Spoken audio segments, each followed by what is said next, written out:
Mount Gregory Church, a community center, a place of worship, much more than a building. The members of Mount Gregory Church have affected the history of Howard County. The community around the church has been religious for a long time. The church became not just a place of worship, but a community center where people met to socialize, celebrate, and solve problems. The members of the church became like an extended family, helping each other through bad times and celebrating the good together. It was the Walking Academy, and then it was given over for the education of black children, because the school at the top and the church is in the bottom, and because it was indefinite. But what I can understand, I haven't seen a picture of it. In fact, I don't think anybody has a picture of it. But from what I can understand, there were two levels, and the church was in the bottom and the school was in the top. And that's where black children went to school for a long time. We have an organist, and his name is Marlon Cornish, and he plays both the piano and the organ. And then we have also different ones that come in that play like the guitar and all of this on special occasions. A typical church service at Mount Gregory. We open with a devotional service, like with the hymns, singing of the hymns and the praying and everything. And the children, because we always had Sunday school. Like for the children, we had Sunday school every Sunday morning. And then after Sunday school, we went into the regular church service, which was typically the same programs that we have today. I don't think that much has changed as far as the church is concerned. The building basically hasn't changed. They've changed the altar and they've changed, put in new carpet and things like that. But the building really has not changed that much. In fact, since I've been there in the past, I'd say 10 years, they have, we stopped using the basement except for the restrooms. That's where the restrooms are. But we don't use the basement anymore. We used to use it for activities like suppers and things like that. But now, because of health status, we don't use the basement anymore, except for the bathrooms. I'm just waiting to see, like that new building, what they're going to have in it and all of that. Are you looking forward to anything? Yes, I'm looking forward to having more classrooms to provide for us, different activities that we are going to have, such as a Sunday school room and, let's see, a kitchen that's bigger where we can prepare meals. And what else? Well, I guess that's about it. What I have here is the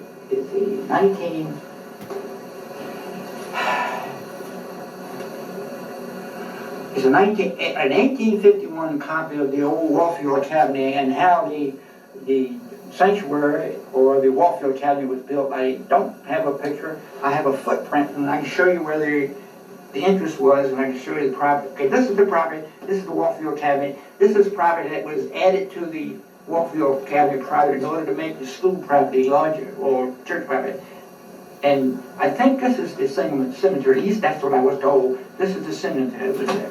And all of these are the documentation, the grantees and the grantors, how they acquired the ground and who they got the property from. And this is what this is. That's this. Now this is other deeds of the property, how it was handed down, who it was handed down to. Actually, it was handed to the trustees of Mount Gregory Church. Then it wasn't called Mount Gregory, it was called the Washington Episcopal Church. This is again the Warfield Academy with some expansion. Here, the Warfield Academy School itself had church downstairs and the school upstairs. This is a hitching post where the people used to come to the church in the horse and buggy. This is an outdoor toilet. This was an outdoor toilet, and this was a coal shed. And this cemetery is still there, but it's shrinking. This is the entrance to the property. Of course, you have to read all of this, and all of that to find out who received it, who was the grantees, the grantors. Again, it changed hands quite a bit. This is covered over for a reason, and I'll show you that when I get to it. So this was adjoining property that the Board of Education purchased from for educational purposes for the school.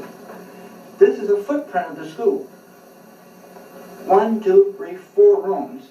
5 rooms were the original building, but these buildings were added on. This was the cafeteria. This was the agricultural room. This was the shop. This was the shop, which didn't stay very long. It was removed and shifted somewhere else. And at 47 or 48, I think it was. 40, must be 47, 48. These are the documents that I managed to get hold of. I got them from the land records of Ellicott City. And that's the Cooksville Elementary School right there. That's the first class members that moved into the Cooksville Elementary School. It was called Cooksville Vocational School at that time. Some of these members are still living. That's where I got a lot of information from, just by having conversations, talking, meeting with some of those folks. Some of them are still living. I can call some of them are still living. I don't want to call names because if I call names, I'll get in trouble because I'll miss somebody. Cooksville Elementary School, or high school now, and there's the church beside of it. It's adjacent to it. Here I have a footprint of the school. I have a footprint of the church. Now, all of this was church property until somewhere in 1899, I think it was. They decided, it's in here, I can read it, but I don't think I should read it because I'll mispronounce some of the words. This was the church. The church ended up with a 60 by 100. The rest of that property went over to the Board of Education. They acquired it. They have a sum that they purchased it for some. The trustees signed it over to the Board of Education in order to have a which company says they signed it over in order to have a colored school, have a school for colored children in the 4th District or Howard County or Cooksville, this area. Of course, the cemetery shows up because I'm not aware of it being relocated or exhumed or dug up or whatever. Okay? Doing that negotiation with the county after the school burned down. After the maintenance department, well, I'm going ahead of the stuff. The Board of Education, after the school was desegregated, the kids, the elementary children, they went to Lisbon. My children went to Lisbon. But I don't know where the rest of them went. Of course, there were other schools in the location. And the maintenance department moved into the old building. And after the maintenance department moved, well, there's a long story about why they wanted to expand the maintenance road department, the public works department in the Cooksville area, but they didn't have space to do it. So they talked to the surrounding, my understanding, they talked to the surrounding property owners, but property owners didn't want to release any of the information. So they decided, they being the county executive, the county council, and the members of the county council decided to let the member of the church have or turn it over to the school. It tells you here how they acquired it. And these yellow lines, they tell me that this is what was removed from the property after the maintenance department moved out. They had stockpiles of stone here. They had stockpiles of stone and road salt in this area, and they had a gasoline tank and diesel tanks here, but they all disappeared. They dug them up. But still, I'm still showing this cemetery because I don't remember anybody saying or stating that this cemetery was removed or exhumed. The only reason I would probably say it was exhumed because when the road department used the trucks, they went in this way and they come out this way, or vice versa. Now, when they did some ground survey and excavation, the property now is different from what it was here when the school was there. They dug it all out, and they could have dug it up here. I don't know, I haven't found anything or anything stating or showing that it was dug up. But obviously it was removed. They were removed. The bodies were removed if it was anything. But I'm pretty sure it was something. You could text you? I can't. Okay, but then we'll talk. The only thing down there now, the only thing on that property now where after the county executives or county council or county members are returned or deeded the property back over to the church owns all of the property now. Now, the reason I have this note here is to myself, but I can take that off now. It still shows that cemetery, because here again, I don't know where it's ever been moved and I relocated, exhumed, divided. Of course, the interest, the church is still up there, and that's about it, yeah.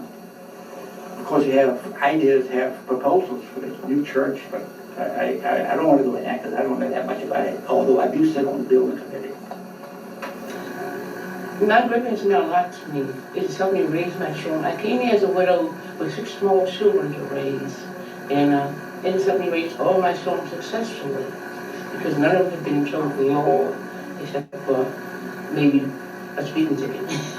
And they've all done well, and Mount Gregory is dismal in doing that. And they gave my children structure, and they gave my children a reason to go on and to do what's right. To do what's right, that's what it means. Oh, they were different when I first came. They were much different when I first came. Well, one thing, we had more people, and the services were different. And each pastor brings something to the service, brings something different, something that you have never been accustomed to. So it's getting used to it. Each pastor is getting used to their pasture and knowing what they are like. And it takes a while. It takes maybe 2 or 3 months for you to get accustomed to the style and everything. But overall, it's good. Brother Nixon was at our church for about 16 years. He was very good. He always took us on trips every summer, and he planned different activities for the church when he was there. Well, it made them aware of that they had been living in dark ages for so long, so when the civil rights movement came about, they sort of came alive, they got excited about it, so we went forward in order to get some things that we weren't getting. Cooksville High School was the first high school for African Americans in Howard County.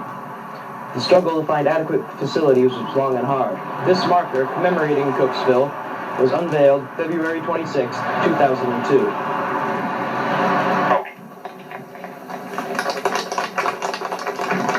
Thank you, Dr. Easton. I'm going to make a few brief remarks. While I'm doing that, would all the graduates please come up and stand here right with me? Because we're going to unveil this marker, and I want you in the photographs and all when we do that.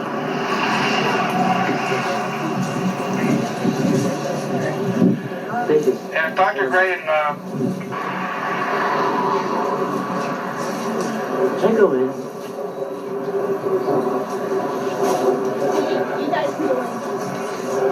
first, let me thank you for inviting me today to participate in this very special event. It's a significant way to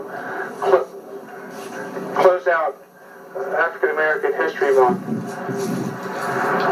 The building that the marker designates is not here anymore. Obviously, it was right behind us. But it's important that we not forget our history and our heritage, particularly the heritage involved in the African American struggle for education. And while we don't have a building here, I would like to just remind all of you that work is progressing on the colored school in Ellicott City. It's a project that languished for 10 years and didn't move until we decided if we didn't move quickly, there wouldn't be anything left to save. And that project is on target right now and scheduled to be completed later this summer. And in that building, although we can't say it's the Cooksville High School, it will be symbolic of the educational facilities and surroundings that black students had to endure. In this building, during the renovation, we pulled off some interior walls to do the reconstruction. We found behind the wall panel a piece of board, a piece of wood that had been shellacked, and written on it in charcoal, apparently from the pot-bellied stove that heated the building, was a lesson plan and a date of 1885. And obviously we've saved that. We're working with preservationists right now to find the best way to make sure that that piece of wood, with what it really signifies, survives. Obviously they didn't have money for blackboards or chalk, but they made the most of what they had, and they got an education. And I'm sure the same type of enthusiasm and commitment occurred at the Cooksville High School. So it's a pleasure for me to be here today with my friends on the council and with all the graduates of Cooksville High School to unveil this plaque. And as not just the students when they were ride by 50 years from now, I mean I could buy 50 years from now, but for all who ride by here to remember what really this marker signifies in terms of what happened in the education of African Americans and their progress toward achieving equality with all Americans. So thank you for having me, and if it's okay, I'm ready to pull it off. While Mr. Roby is pulling the sign off, would Douglas please lead us in singing the alma mater?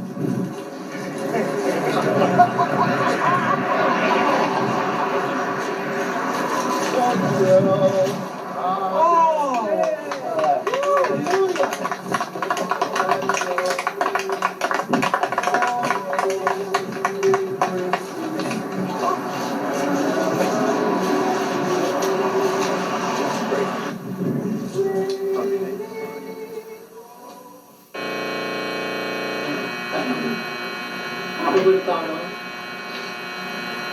How did the civil rights movement affect your life at school? Well, of course we were segregated while I was in high school. As I went on to college, I went to Morgan State College here in Baltimore. I can remember going downtown to picket because, and up to the movie theater at Northwood. Northwood Shopping Center is very close to the school campus. But, and that was the only movie theater, the only department store, just store to shop, and we couldn't go there. So I do remember picketing, afraid, but doing it because I thought it was right to do. And it just seemed unfair to have movie theater right in your mouth and you couldn't go and enjoy a movie. Or restaurant and a department store as they had in those days, and you couldn't go and have lunch or dinner. So I do remember doing that. I remember being scared because I thought, I think if my parents knew, they would have been upset with me. But I did it anyway because I thought it was the right thing to do. What was your opinion of? Well, civil rights movement, I suppose, and its impact upon me is a little different than you would think in terms of integration of schools or the Harriet Tubman era. For us, the civil rights movement started with such things as, first of all, getting a high school to attend. And that was a long, difficult task. If you look at education for black people in Howard County, it really started in about 1846 when the Freedmen's Bureau started something called the Warfield Academy. The Warfield Academy happens to occupy the same space where Mount Gregory Church stands today. So that was the first educational provision for blacks in the county. And at some point, I suppose in the late 1800s, the county started providing educational opportunities, really.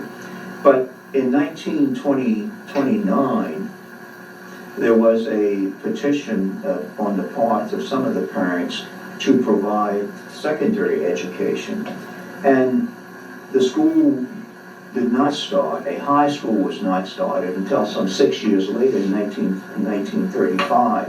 So it took 6 years between the time that parents petitioned for a school, for the school to actually be started. And then what happened, the school was really started by expanding the elementary school by one grade. And after it was expanded for a year, the superintendent made recommendation in 1937 that there be the 2 years, and then finally that it be a 4-year school. So you had 7 years, 7 plus 4, actually. But that was part of the civil rights struggle, as I understand and appreciate the struggle for upward mobility for blacks in Howard County. And every step along the way, not only was there a struggle to get a high school, there was then a struggle to get transportation for the high school, actually. And then there was a struggle to get a good facility. So there was this long, drawn-out effort to build Parrott-Tubman High School.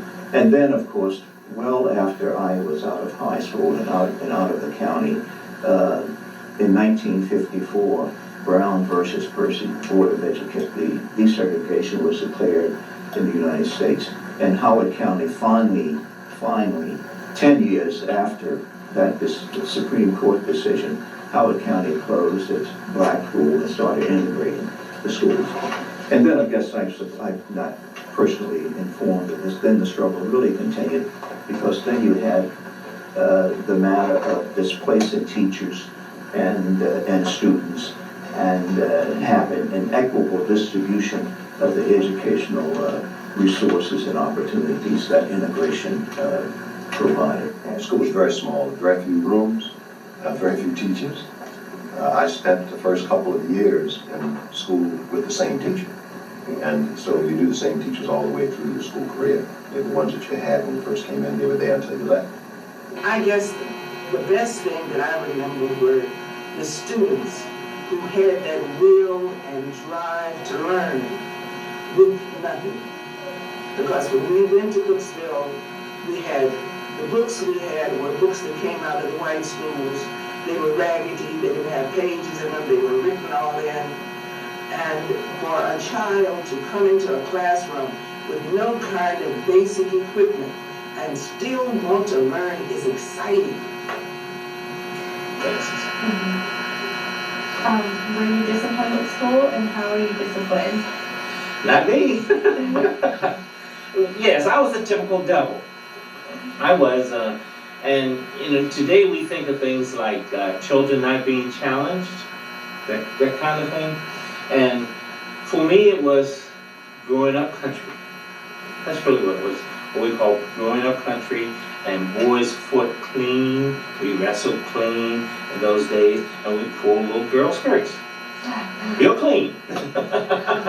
So I get into trouble for some of those real clean things that I would do, and got away with it until I got to Harriet Tubman. When I got to Harriet Tubman, I met a man who knew my roots, knew something about my family and some of my relatives that had gone ahead of me, who had excelled and had done quite well. And he was not going to accept anything less than that from me. So we had to have a meeting, and he had to give me a telegram and set me straight and turn me around and put me on a path that led to a lot of success for me. You can see that it worked. What did you learn to school? The building was, first of all, a wooden structure. It was constructed as an elementary school in the early 20s, and then additional rooms were added on. So they were tacked on from place to place. So if I remember correctly, there was not a hallway in the building. You moved from one room to another room by going through a room. That was the environment actually. You go through one room, through two walls, like there's passageways or through two classes. That's right. Yes, absolutely. Yeah. It was an old wooden building. At one time it was yellowish looking, and then I think it was painted white. Small rooms, small classrooms. Sometimes first and second grade, when I was there, the first and second grade would be in the same classroom. And one teacher would be teaching both of those grades, like first and second grade. third and fourth grade. I think after me, I think it was the classes were separate, but during the time that I was there, because I had Miss Paul Meadows, she was my first and second grade teacher. Mrs. Harriet Harity was my third and fourth grade teacher. In fact, I think she only had us that year because she was sick, and we were there like in the third grade. And the fourth and fifth grade was Miss Ruth Salisbury, who I mentioned to you earlier about the division situation. And then the sixth and seventh grade was Miss Core Meadows. Now, Miss Core Meadows, and Miss Nana Meadows. And Miss Nana Meadows, she was considered the junior high teacher. Her sister was Miss Core Meadows, and she taught first and second grade. And they lived across the street from Cooksville School in a little wooden house. And there was an extra room sort of towards the back of the building that was used for lunchroom. They didn't call it cafeteria then, it was the lunchroom. You went in there if you bought a hot lunch. Now, initially, when I first went there, you couldn't buy a hot lunch. You had to carry lunch, we call them bag lunches. Another significant thing that I will always remember about Cooksville School is that we had to walk. And we had to walk a long ways. Initially starting off,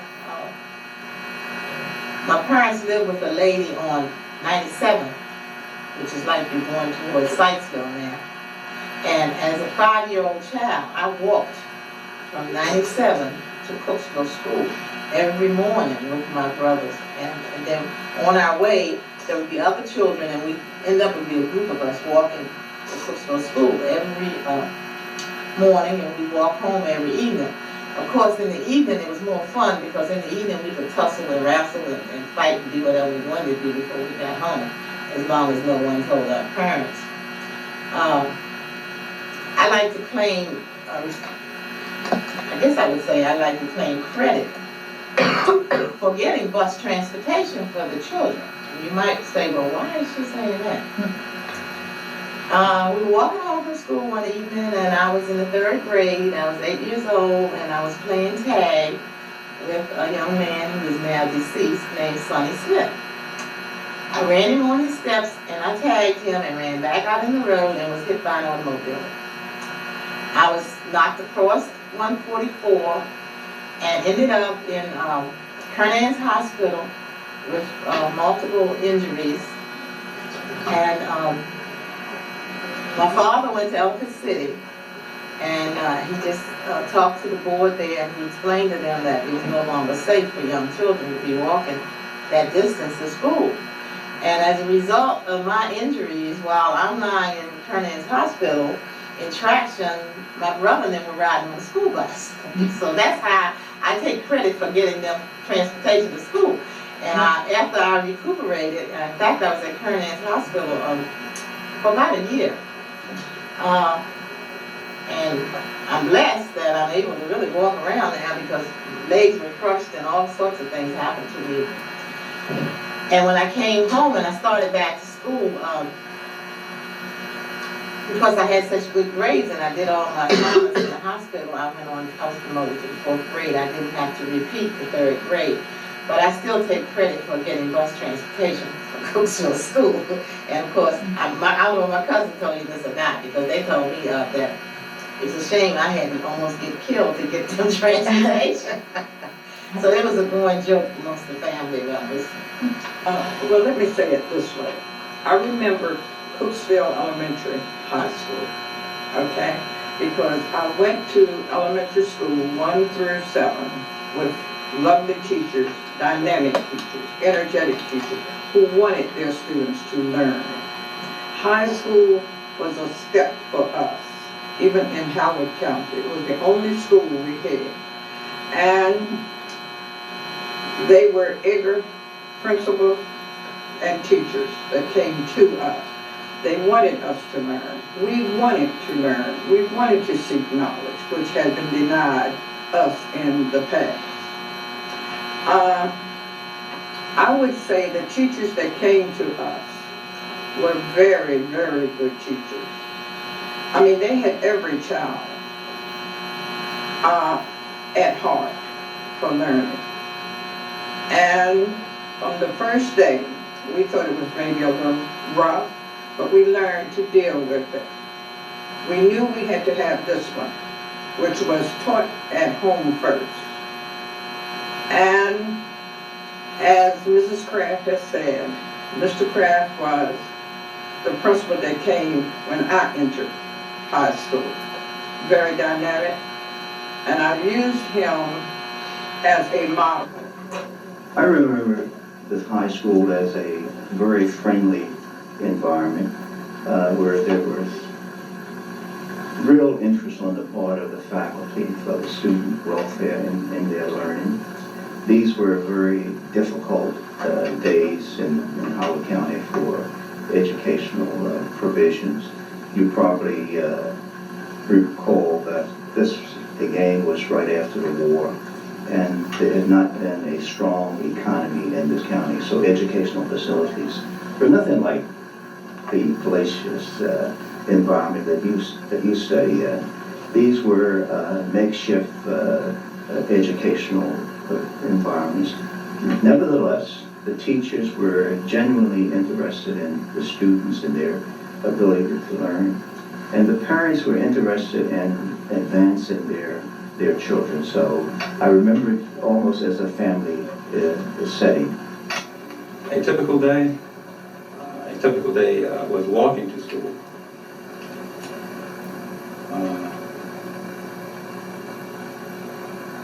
There was a couple of classes that recess, class, lunch, short recess after lunch, then class, and then we got out. Homework was done for me mostly at school because we didn't have enough books to really go around to all the students, nor did the books have all the pages in it because they were used books. When they got to us, they were used books. And so we did most of our homework at school. And the things that we had to take home with us, it was written on the blackboard so that we could copy it and take home with us. We had much more homework than we wanted to do. That's always true. School, we'd be school if we didn't give you more homework than you wanted to do. But in my younger time in school, we did not have electricity. And the home that I was born and raised in, some of you will see when you go out to Route 144 and turn toward West Friendship. Just on the right-hand side, it's a small log cabin. And there were 9 of us there. And we had one table to study on. There were 7 children and parents who had kerosene light. And so we had a certain time to study. You finished your studies within about an hour, all that you were supposed to do. And every night, 9:30, everybody went to bed. So you had a certain amount of time to do your studies, a certain amount of time to do the chores. We raised pigs, chickens, things like that. So that the homework that you had to do, you had to get help to do, but you had to do it in a hurry. And it seemed like you never went to school fully prepared with your homework. Yes, my parents were, and I was active. I remember even the meeting that set up the all-countywide PTA. I remember very well Mr. Kraft motivating the parents to join together from across the county to try to acquire better educational facilities. And I still remember one statement he made that evening in trying to tell the parents how important it was for their children to exceed them in their accomplishments in life. And he used a phrase, he said, "There's nothing wrong with cutting cotton or chopping corn, but cut your own cotton, chop your own corn." Well, of course, we were very glad it opened. We spent a lot of time through the effort of our parents and other students too to get the school built and to get it open.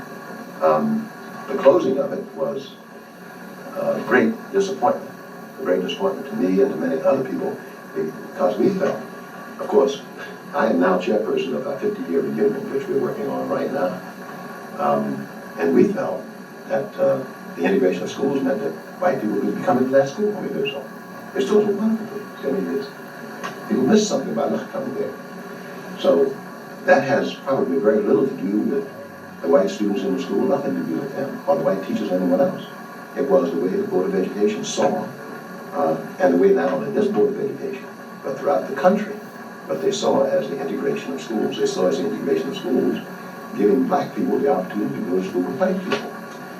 What they did at the same time, we had 7 elementary school principals and 1 elementary school and 1 high school principal. They demoted all of them to teachers and put them in the classroom and closed the school down. That is the closing of the school that is important, rather than whether or not the building was in use. The fact that they destroyed a whole community of education and had no appreciation for the value of what had gone on there as an educational institution, so that they would make that value available to other people, and indeed to express the fact that it was valuable, but rather felt that it should be abolished and that it should be, well, devalued. And I think that that loss will never be recovered.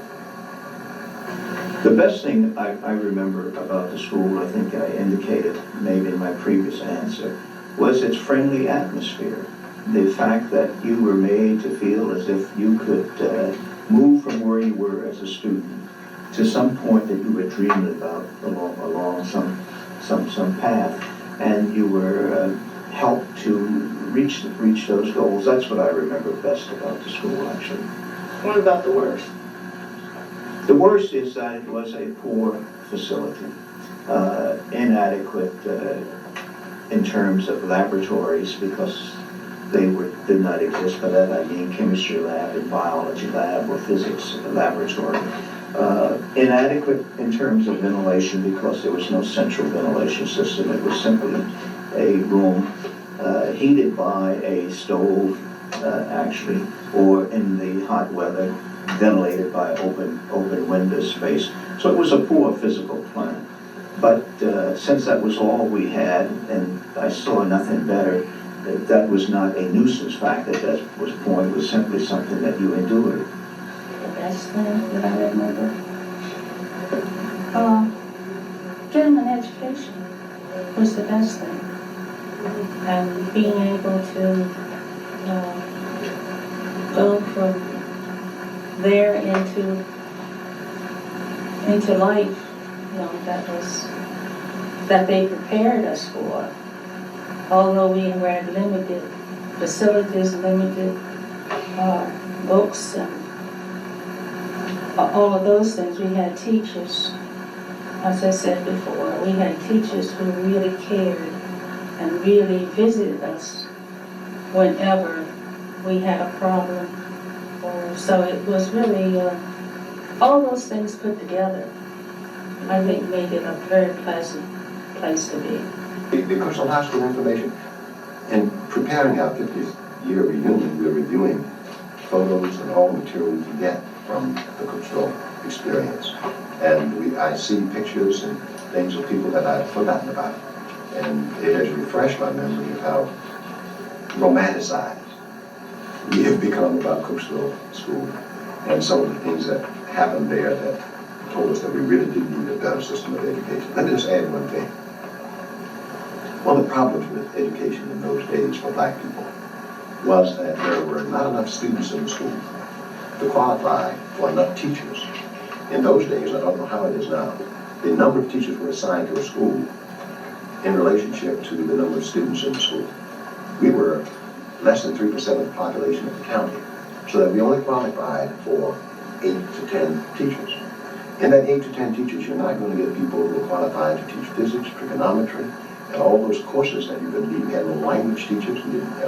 You could only get admitted to a land grant at University of Maryland or Johns Hopkins if you had a foreign language.